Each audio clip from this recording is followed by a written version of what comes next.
Hello students, welcome to our online video tutorial class. So as I have told in the previous video that I have completed already the medical portion of class 11. So from this video onwards I am making the video on class 12 syllabus, that is the first chapter, reproduction in organisms. So first of all, in the reproduction in organisms, whatever the extra points we need to know or we need to study, those things we will be discussing in this video. So first thing is that we will be start discussing about the asexual mode of reproduction, and we will be seeing here whatever the extra points we need to study from asexual mode of reproduction.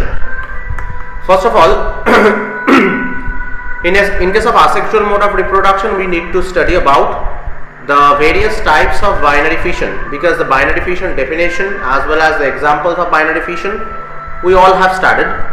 But whatever the various types of binary fission can be found, if you say that there are actually 4 different types of binary fissions commonly found. First one is longitudinal binary fission, second one is transverse binary fission, third one is oblique binary fission, and fourth one or the last one is that irregular binary fission. So one by one if you will start discussing. First, longitudinal binary fission means where the fission of the organism or the division of the organism is happening along the longitudinal plane. So that specific fission will be commonly known as longitudinal binary fission, because in this specific type of fission mechanism, the division of the organism or the fission of the organism is happening along the longitudinal plane. So in case of which organisms this longitudinal binary fission can be found, obviously the example is given, that is Euglena. In case of those organisms, longitudinal binary fission can be found. Next, irregular binary fission. Irregular binary fission is such kind of the binary fission where the fission is happening in an irregular manner. That means a proper plane or proper axis is not there. Along any of the plane, the divisional process or the fission mechanism takes place. So for that reason, that is commonly known as irregular binary fission, and it is commonly found in case of amoeba. Third one, transverse binary fission. We can understand that this kind of the binary fission is happening along the transverse plane. That means the organism is getting divided into 2 equal halves, obviously when the division has happened through the transverse plane. So obviously this kind of fission can be found in case of paramecium. And the last one, oblique binary fission. This is such kind of the binary fission where the division or the fission takes place along the oblique plane. Okay, this plane is not longitudinal, this is not even transverse, rather it is present in the 60-degree angle. This plane is present at actually in the 60-degree angle with the transverse plane. So this is commonly known as, this kind of fission is commonly known as oblique binary fission, and it is shown by one organism whose name is Serratium, as well as amoeba. Amoeba is also can show this oblique binary fission, even Euglena also. Okay. So these kind of fissions, longitudinal, which is commonly found in case of Euglena, irregular binary fission, which is commonly found in case of amoeba, and transverse binary fission, which is found in case of paramecium, and oblique binary fission, that is commonly found in case of or for Serratium. So these are the examples, we have to keep it in our mind, and these are the types of binary fission we have to study for medical. Next we are going for the point, that is multiple fission. That is another type of the fission where you can see that a single cell, it is dividing into multiple daughter cells, and that is happening simultaneously. It's not like that the one cell is dividing first into 2, then those 2 cells are again dividing, not like that. Okay, actually one cell is present and that entire cell is getting divided into multiple daughter cells, and that is happening simultaneously. Okay, that means in one time. So example, Plasmodium, obviously they can show the multiple fission mechanism, as well as amoeba also sometimes show this mechanism of multiple fission.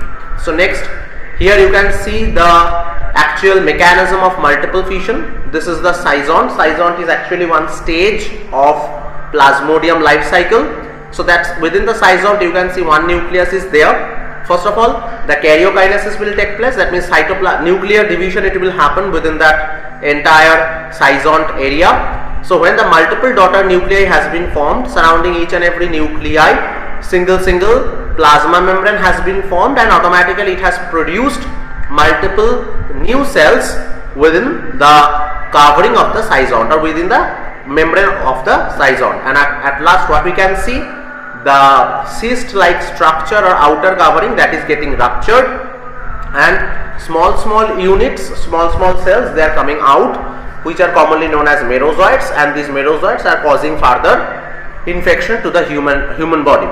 So this is actually the process of multiple fission shown in case of Plasmodium, where single nucleus is forming multiple nuclei, and from multiple nuclei multiple cells are originated, and those cells are rupturing the outer wall of cyzone and coming out and then causing infection.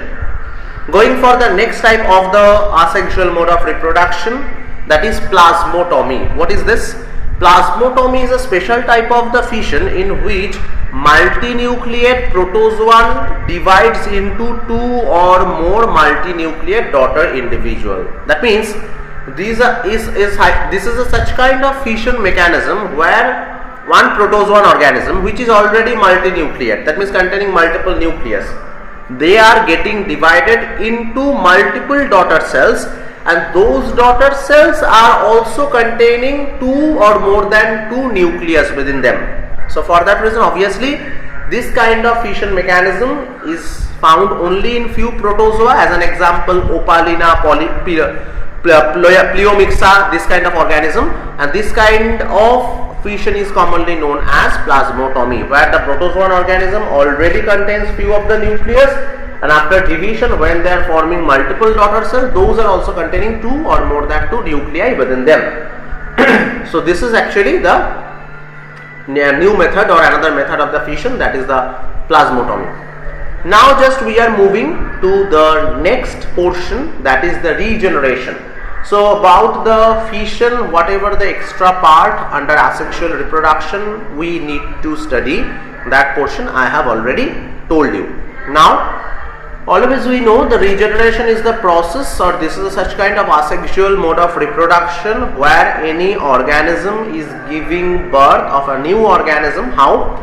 Actually the living organism or the mother organism, their body is getting segregated, obviously under their desire. So when their body is getting segregated into multiple pieces, and those single each and every piece is actually responsible or capable for giving birth of a new individual, and that is commonly known as regeneration. Another kind of the regeneration can be, suppose in case of any of the organism, any body organ has been injured or has been excised or has been just removed from their body, dissociated from their body. So that specific part or that specific body organ can be also be produced by the help of regeneration process.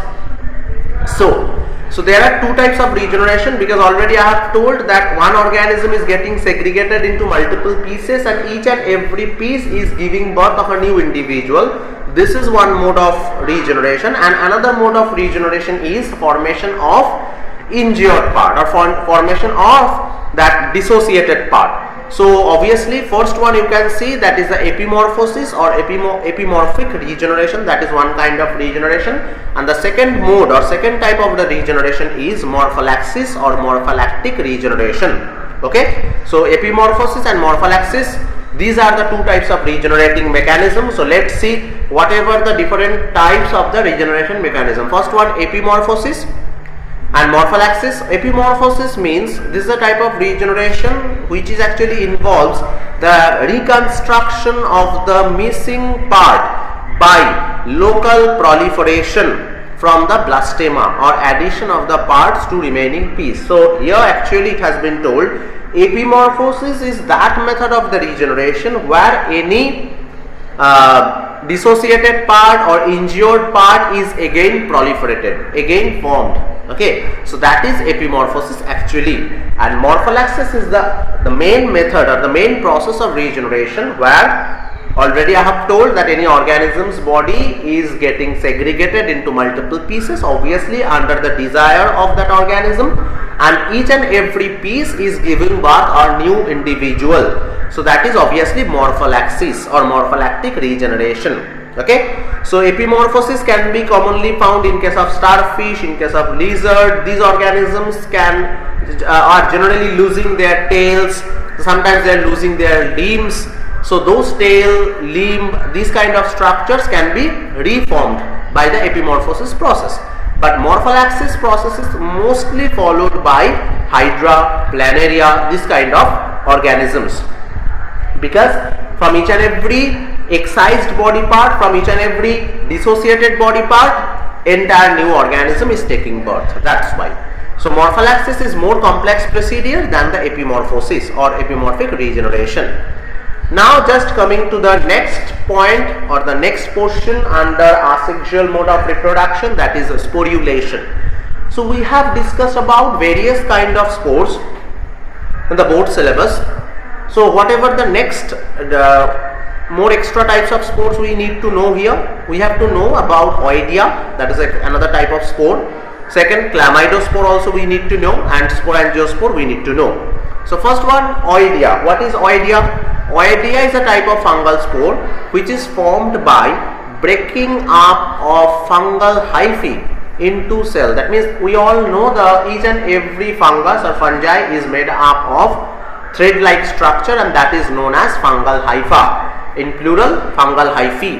And those hypha or hyphae, when they are getting segregated or getting fragmentized into small pieces or small cells, then those cells or each and every cell which are actually getting produced from the hypha, each and every cell they are functioning as the new unit that is as a spore, and that is commonly known as oidia. Oidia is almost like the conidia. Okay. Next, chlamydospore. It is a such kind of thick walled, large, and that is resting spore, and it is found commonly in several kinds of fungi. That means this spore is very common. It can be found in various kind of fungi. That is the chlamydospore. And keep it in your mind, there is no relationship in between Chlamydomonas algae and chlamydospore. Okay. Last one, sporangiospore. That is the most common type of spore that are produced within the sporangium. Okay, and sporangium is a singular, we all know, and sporangia is the plural. So within the sporangium or within the sporangia, these sporangiospores are generally growing, and a sporangium is in fungi is actually simply a cell containing spores. Sporangium is what? Sporangium is a spore sac within which the spores are taking birth, and those spores are sporangiospores. Okay, so I think the types of various spores which are actually given in our medical syllabus, that is very much clear to each and every one. Oidia, chlamydospore and sporangiospore. These three kind of spores we need to study for our medical. Next we are just going for the vegetative mode of reproduction, because asexual reproduction up to this sporulation part, this portion was only remaining for our medical, so we have covered. So we are moving for the vegetative propagation method. We all know vegetative propagation can be of two types. One is natural method, another one is artificial method. So we are starting with the natural method only, because in the natural method only one method is mentioned for our medical, that is formation of turian. What is turian?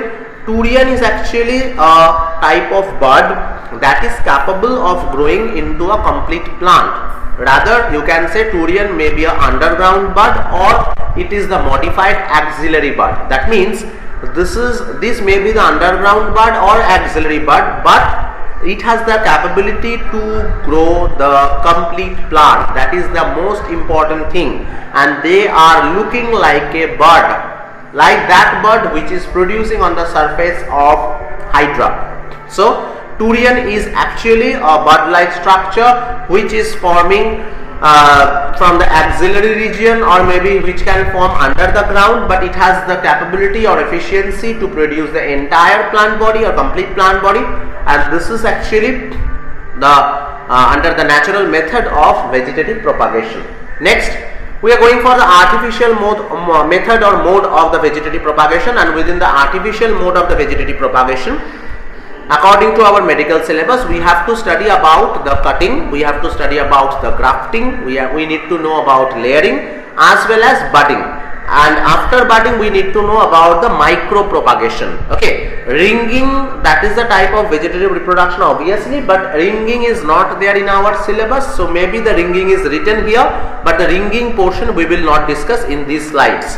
We will be discussing about cutting, grafting, layering, budding, and at last micro propagation. So let's see one by one.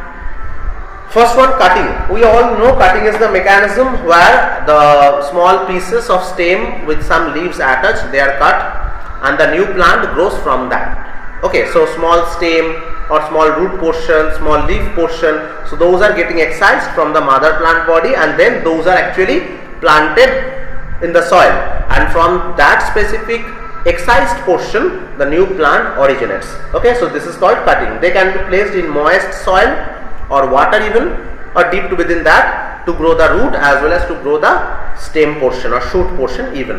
Okay, going for the next slide. So actually cutting can be of three types: root cutting, stem cutting, or leaf cutting. So one by one we are just discussing about the types of cutting. First one, root cutting. Already we can understand that the root of any plant we will cut it, and that small portion of the root will be acting as the precursor of the new plant, because that small root, when we will be planting under the soil, from that root the new plant originate, if obviously that specific root portion is obtaining its all requirements, that is sunlight, air, water, everything. So root cutting is one of the most reliable and economical way. Large fleshy roots, the thicker the better. So obviously if we can take the fleshy root like that radish, like that turnip, like that carrot, so this kind of root if we can take, obviously by cutting them and by planting them we can get the new plant very easily. The best way to keep track of up and down is to make a flat cut on top upside and slanted cut on down or bottom side. So always in the root cutting method there is a mechanism. When you are cutting the root from upward portion, it has told here you will cut it flatly, that means you will cut it transversely. But when you are cutting from the down portion, then you have to cut it in an oblique manner or in a slanted manner. Water the plants to settle the root back into the soil properly, and after a few days you can see that if the water is properly given, then the new plant will originate. Okay, next, stem cutting. Stem cutting means it is very common. In case of any of the mother plant, the small stem or some small shoot containing few of the leaves, if you can cut that and you can plant it on the soil, automatically it will also create the new plant. So stem cutting from healthy disease free plant, preferably from the upper part of the plant. Always keep it in your mind, whatever the stem you are cutting, during the time of cutting, try to cut the stem from the upper portion of the plant, not from the lower portion, because in the lower portion whatever the stems are present, those stems are older stem, okay, and those are maybe containing the bark. Okay, so if you try to cut the upper stem, that will be fresh or that will be new. Okay, so cutting should be generally consist of the current or the past season's growth. Obviously when you are cutting, obviously that growth of the stem, whatever it has happened, maybe that has happened in the current season or maybe in the previous season or the past season. Remove any of the flower and flower bud when preparing cutting. Keep it in your mind, when you are performing the shoot cutting or stem cutting, you have to remove flower and flower bud from that specific stem. Okay, going for the next type of the cutting, and that is commonly known as leaf cutting. Leaf cutting are prepared from the leaves with or without their stalk. Keep it in your mind, leaves we are cutting into small pieces, but their stalk or the petiole we are not cutting or we are not taking over.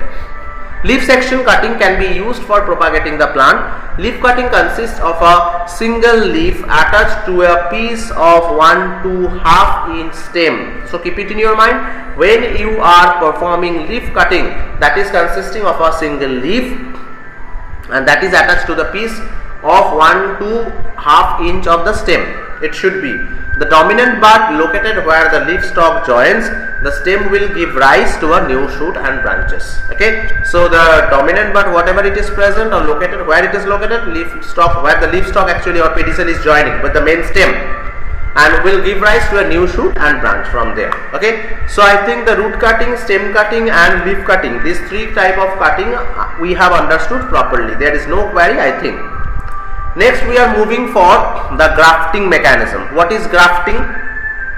Grafting is a type of the technique where two plants are getting joined and forming a single plant, and obviously when the two plants are getting joined with one another, obviously their features are also getting, or their characteristics are also getting combined of both of the plants, and this is known as grafting. One thing we have to keep it in our mind in respect to grafting, that the plant shoot or the part of the stem on which the grafting will be done, that is known as stalk, and the part of the plant stem which is attached with the stalk, that is called as scion. That means the stem of the plant or the shoot of the plant which is already attached with the soil, that is stalk, and the part of the stem or part of the shoot which you have cut or we have cut from any of the plant and we are trying to attach it with the stalk, that is called as scion. So this difference, keep it in your mind, what is scion and what is stalk. Now as usual, we will be going for discussing about the types of grafting. There are different types of the grafting can be found. One is tongue grafting, then there is a crown grafting, wedge grafting, side grafting, then approach grafting, and these are the types of the grafting we can commonly see. So first we will be starting with tongue grafting. What is tongue grafting? In case of this kind of grafting, always keep it in your mind, maybe the stem is scion, maybe the stem is stalk. We have to cut in a slanting manner. See here, a long sloping cut is made. Long sloping cut means that is a slanted cut. It should be made at the base of the scion. So this is the scion at the base, that slanted cut we have to do, and the same length as the cut on the stalk also. So same length of the cut also we have to make in a slanted manner on the surface of stalk. So from the lower portion of the scion we are cutting in a slanted manner, and that cutting portion should be long, and that same cutting or same kind of cutting should be done from that stalk portion. So this is commonly known as tongue grafting. Next point is that crown grafting. What is crown grafting? Crown grafting is a type of grafting mechanism where we have taken a stalk which is containing more diameter and we are trying to attach multiple scions on the upper portion of the stalk. Again I am repeating, crown grafting can be also called as top grafting.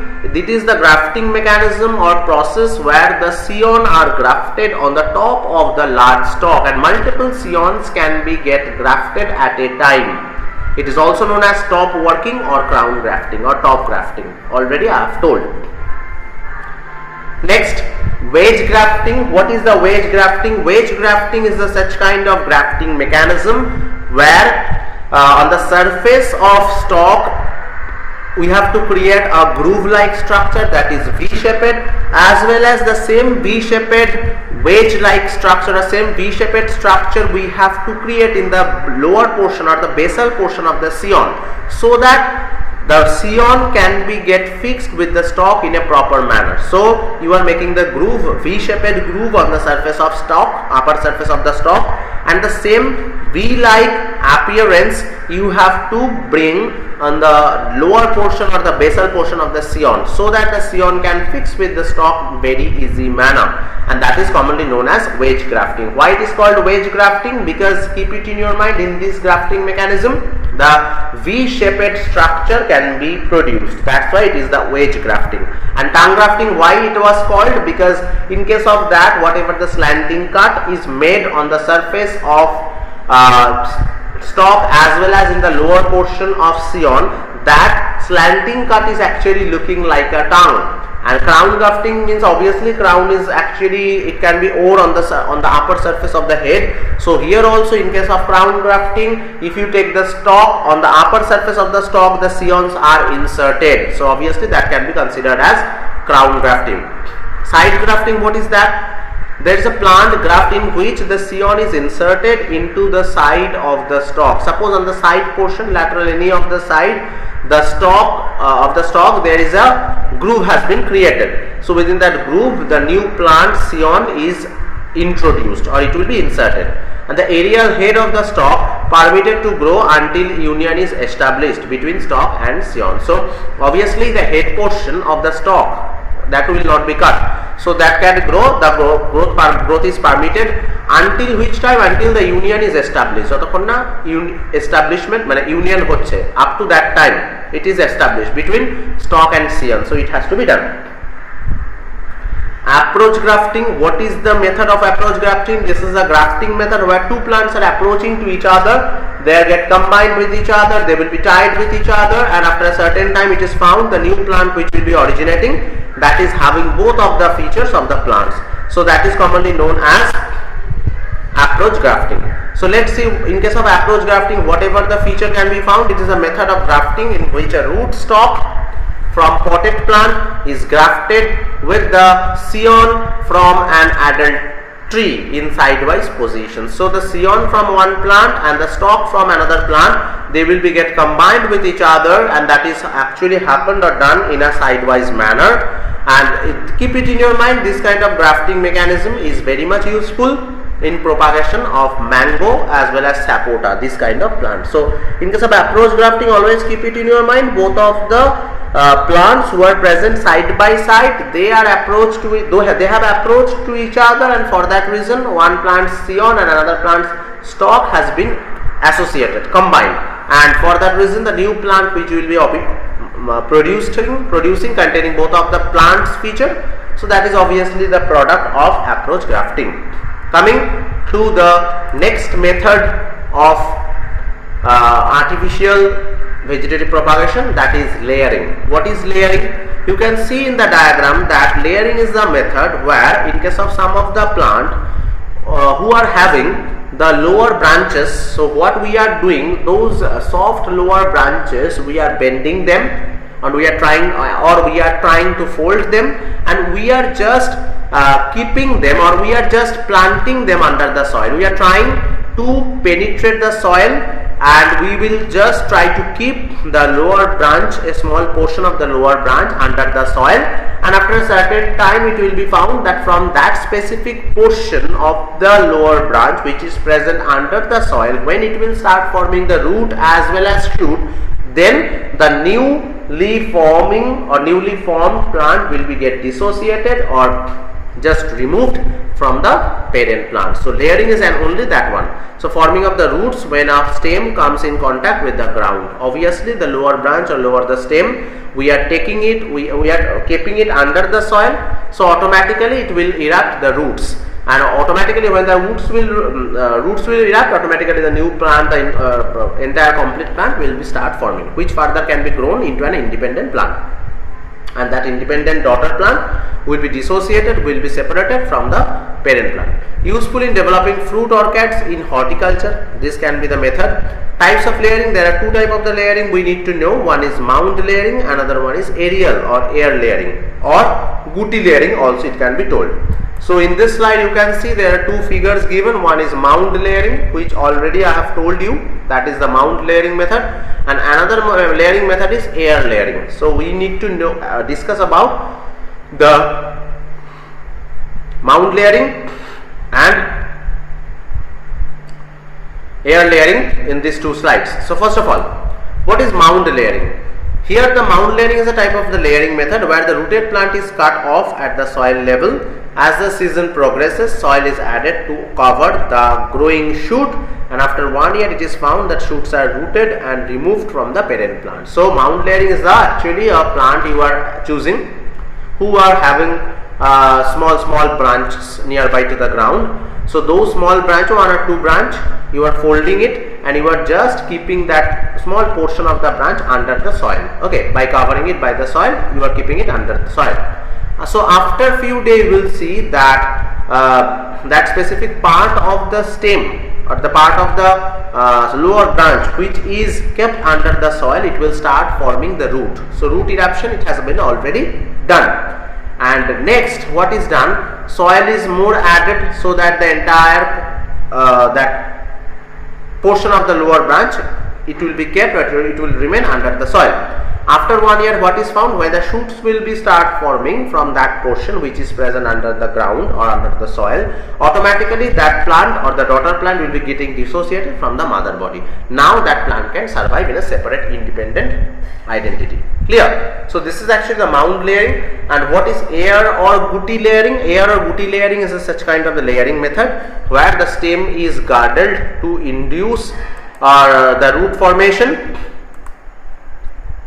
above the cut. So keep it in your mind, the stem we have taken and the small portion we have already girdled, that means remove the upper layer, upper covering, and it is why it is done to induce obviously the root formation above the cut. Next, what has been done, the girdled area or the girdled stem is covered with the damp moss. So you can see here the girdled region where actually the upper covering has been removed.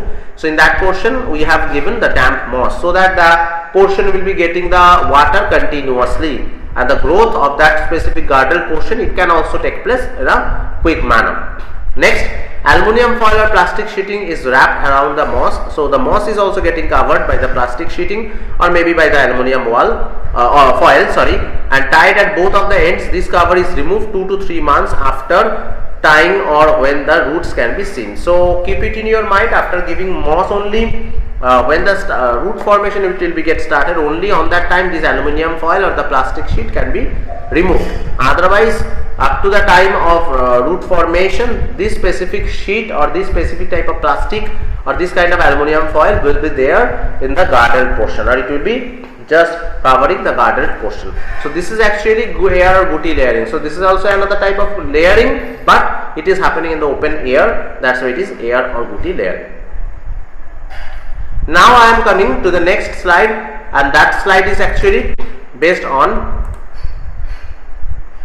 bud grafting or budding. That is the next method, fourth method of grafting. So bud grafting or budding is such kind of uses a bud instead of a twig. So we are using the bud instead of the twig. Grafting roses is the most common example of the bud grafting. In this method, a bud is removed from the parent plant. So in the parent plant, the bud is getting removed first of all, and the base of the bud is inserted beneath the bark of the stem. So what is actually done? The base of the bud is inserted. Where it is inserted? Beneath the bark of the stems, just below the bark of the stem. The bark layer has to be removed, and then when you are getting the naked stem, on that time you need to insert that specific removed plant. And the base of the bud is inserted beneath the bark of the stem. So the base of the bud, what has to be done? That has to be inserted below the bark of the stem of the stalk plant from which the rest of the shoot has been cut. So from there, what is done? Actually, the shoot has been cut. So actually, what we are coming to know, that bud grafting is also another type of the grafting mechanism. If other kind of grafting mechanisms will not work, mostly this bud grafting mechanism it will work. Why? Because it is very much easier to separate out or to remove the bud from any of the plant, and by just incorporating that bud under the soil, we are getting the new plant. So obviously bud grafting is the most easiest way. Next, we are going for the micropropagation. Micropropagation is a such kind of method by which a part of the plant body or the small tissue of the plant body, it has the capability to produce the entire plant body. Why it has the capability? Due to presence of the stem cell. So that stem cell has the capability to produce the entire plant body. So for that reason, micropropagation is the method where the small part of the plant body, it will be giving birth of a new plant, or the entirely new full plant, complete plant body. So this is commonly known as micropropagation. You can see here, first of all, we have taken a small twig. From there we have isolated the leaf cells.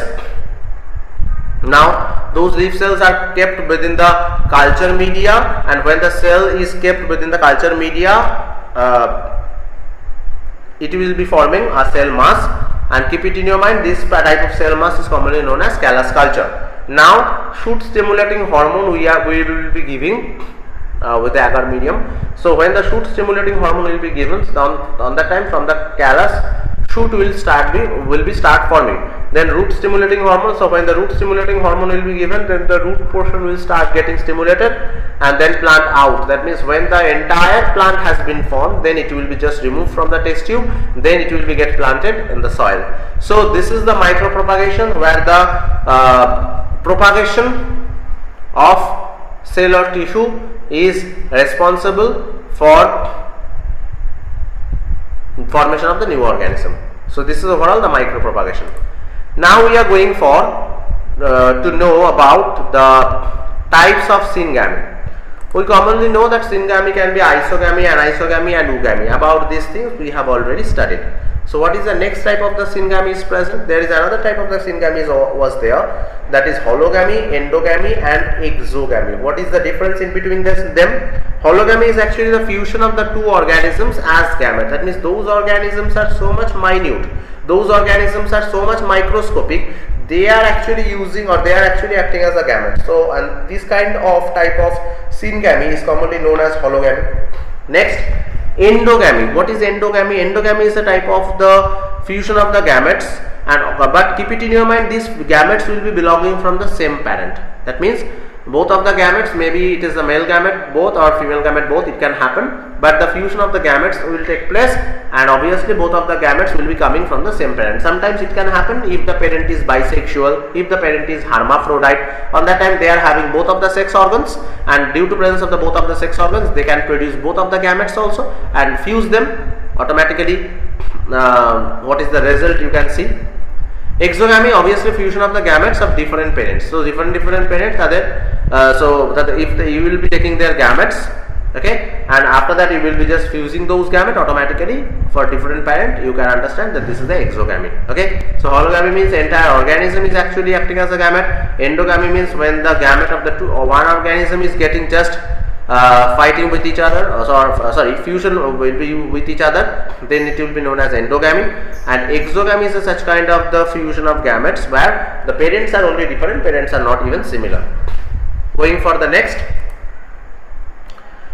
slide is there. Actually it is written types of meiosis. What is about the types of meiosis? We all know meiosis is such kind of the cell division by which from the reproductive organ the gametes are commonly forming. So the meiosis can be of three types rather. One is zygotic meiosis, that means after formation of zygote, whatever the meiosis cell division takes place.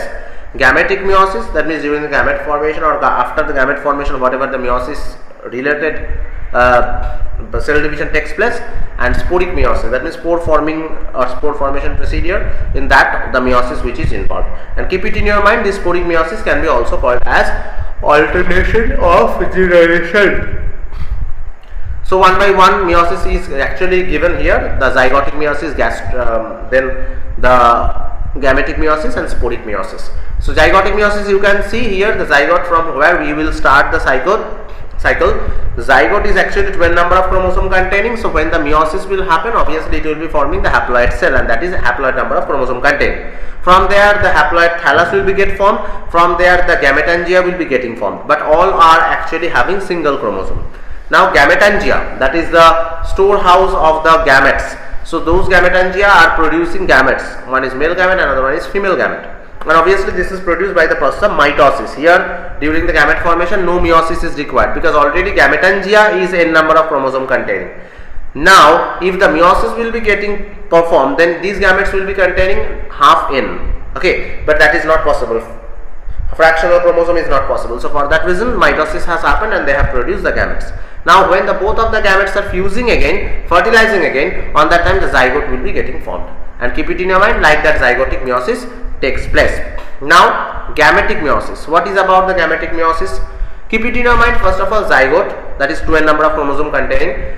From there diploid thallus, that is 12 number of chromosome containing. Now from the diploid thallus if you enter within the gametangia, obviously it is a gamete storing portion, gametangia, that is also 12 number of chromosome containing. But this gametangia, which is 12 number of chromosome containing, that can be divided into multiple haploid gametes, and that is commonly taking place by the help of the meiosis cell division. And just the meiosis will be just the gametes will be taking place, or gametes will be get produced. Obviously fertilization will not happen, and obviously zygote will be produced again and again. From the zygote, diploid thallus, from their gametangia, from their meiosis, these kind of things are happening. Next, sporic meiosis. Sporic meiosis is what? Zygote, first of all we are taking to a number of chromosome containing. From their diploid generation, it will start, that is the sporophytic generation, and there sporangia is present. Sporangia is getting divided into spores by the help of the meiosis cell division. And keep it in your mind, this spore is actually haploid generation, or gametophyte also can be formed. From there the gametangia can be formed, and from the gametangia, keep it in your mind, by the process of mitosis, two of the gametes are taking place, or two of the gametes are formed. Keep it in your mind, both of the gametes will be fertilizing with each other and forming the zygote. So zygote is forming first, then it is forming the sporangia. From the sporangia, just the meiosis will happen, so it will be forming the spore, and further the lower portion, whatever portion written, those are all following the haploid number of chromosome.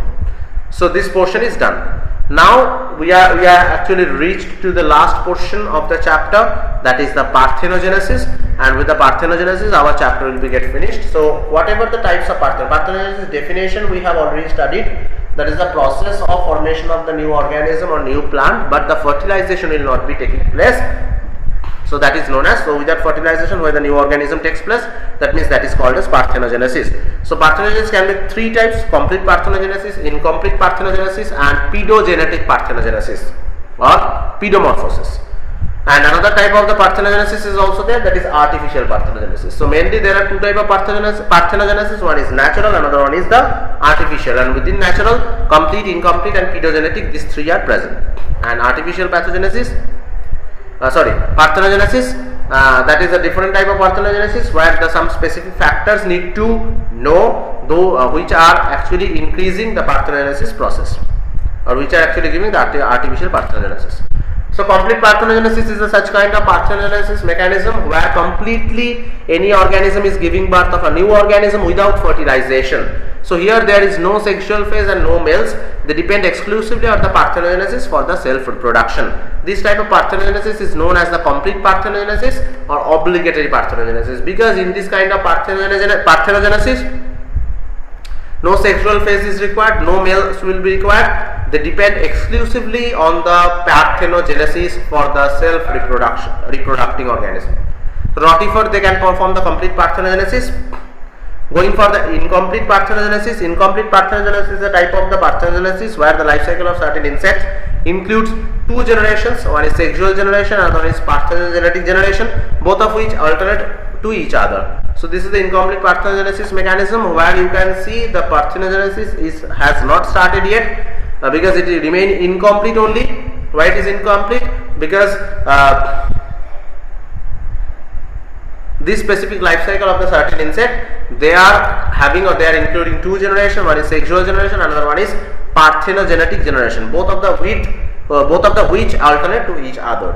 Okay, next, after incomplete parthenogenesis, there are the few types of the incomplete parthenogenesis written. One is arhenotochy, second one is thelitochy, and third one is amphitochy. So what is arhenotochy? Arhenotochy is such kind of parthenogenesis which is a form of parthenogenesis, in which unfertilized eggs develops into male. Keep it in your mind, arhenotochy is also known as arhenotochous parthenogenesis, and keep it in your mind, a form of parthenogenesis in which fertilized eggs develop into male. Thelitochy is a type of the parthenogenesis in which the females are produced from the unfertilized egg. Okay, as for example in aphids. Amphitochy also amphitrotochy, parthenogenesis in which fertilized eggs develop into either sex, and male and female. Clear? So arhenotochy is a such kind of parthenogenesis where the form of parthenogenesis in which unfertilized egg develop into male. Thelitochy is a such kind of parthenogenesis where the females are produced from the unfertilized egg. Few eggs were obviously fertilized, as for example in aphids. Amphitochy means obviously it is parthenogenesis in which unfertilized eggs develop into either sex, or because it is amphitochy, it can also get converted to the male, also it can be get converted to the female also. So this is amphitochy. So done. Next, pedogenetic parthenogenesis. What is pedogenetic parthenogenesis? Because already we have discussed about incomplete parthenogenesis. Pedogenetic parthenogenesis is a such kind of parthenogenesis which is occurring in the larva. It is called pedogenetic parthenogenesis. It is found in the life cycle of the liver fluke. Keep it in your mind, this is such kind of parthenogenesis which is commonly found in case of those organisms who are pedogenetic, that means who are actually present in the larval form but structural body maturity has already arrived. So this kind of parthenogenesis is commonly known as pedogenetic parthenogenesis. It is found in the life cycle of the liver fluke. That means in case of worm specifically. Artificial parthenogenesis is the type of the parthenogenesis where the parthenogenesis will be done, okay, but it is done artificially by human interference. So it is not happening under the control of the environment. So parthenogenesis has been artificially induced in practically all animal phyla. So that could be called as artificial parthenogenesis. So artificial parthenogenesis can be of two types based on the type of products we can use during the parthenogenesis process. So based on that, we have written here, or we have discussed, we will be discussing here two types of parthenogenesis. One is physical parthenogenesis, another one is chemical parthenogenesis. Physical parthenogenesis is such kind of parthenogenesis where some physical factors such as pH, temperature, electric shock and UV ray, these are the common factors are necessary. So physical parthenogenesis is obviously performed by these kind of physical factors. Chemical parthenogenesis, that means when the parthenogenesis, that means seedless new organism formation. So obviously when it is done by some of the chemical substances such as salt concentration, application of chloroform, ether, alcohol, urea, this kind of chloroform, this kind of chemical application, okay, salt concentration higher, application of chloroform, ether, alcohol, urea. So due to using this kind of chemical substances, whatever the parthenogenesis phenomenon takes place, that is known as chemical parthenogenesis. So parthenogenesis is mainly of two types based on the physical parthenogenesis and chemical parthenogenesis. Clear? In case of physical parthenogenesis, for rectifying the parthenogenesis process or for making the parthenogenesis process proper, we have used some physical factors. In case of chemical parthenogenesis, we are using some chemical factors so that the parthenogenesis can be run in a proper manner. So I think students, you have understood this all slides whatever I have told you, and I think the previous day whatever I have discussed, that is the class 11 syllabus medical, that also you have discussed. So this reproduction in organism, up to this the extra portion we need to study, and keep it in your mind. In the next video we will be discussing about the medical part of the second chapter, that is a sexual reproduction in flowering plant. So keep it in your mind. So this is a such kind of entire parthenogenesis type of asexual mode of reproduction, all things have been discussed. So I think you have properly obtained the theories or the informations whatever I have given, as well as I think you have enjoyed this video a lot. So thank you everyone for listening, for cooperating with me. Thank you.